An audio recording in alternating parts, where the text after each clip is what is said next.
बिस्मिल्लाहिर्रहमानिर्रहीम। आज की वीडियो में खुश आमदीद। जब तक 10 बड़ी निशानियां न देख लो क़यामत नहीं आएगी।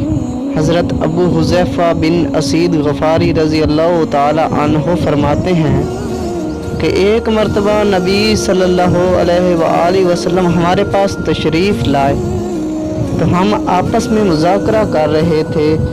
आप सल्लल्लाहु अलैहि वसल्लम ने पूछा, क्या बातें कर रहे हो? हाज़रीन ने कहा, क़यामत की बातें कर रहे हैं। तो आप सल्लल्लाहु अलैहि वसल्लम ने फरमाया कि जब तक तुम 10 अलामात ना देख लो क़यामत नहीं आएगी। पास सल्लल्लाहु अलैहि वसल्लम ने ये 10 अलामात बयान फरमाई। नंबर 1 ज़ुखान यानी धुआं। नंबर 2 दज्जाल का आना। नंबर 3 दाइबा यानी दाइबतुल अर्ज़ जो एक अजीबो गरीब जानवर होगा। नंबर 4 सूरज का मगरिब से तलू होना।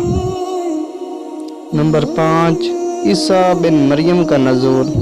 नंबर 6 याजूज माजूज और ज़मीन में दंस जाने के 3 बड़े वाक़यात। नंबर 7 एक मशरिक में। नंबर 8 एक मगरिब में। नंबर 9 और एक जज़ीरा अरब में। नंबर 10 और इनके सब के आखिर में एक आग मुल्क यमन से निकलेगी जो लोगों को उनके माशर यानी मुल्क शाम की तरफ हाँक कर ले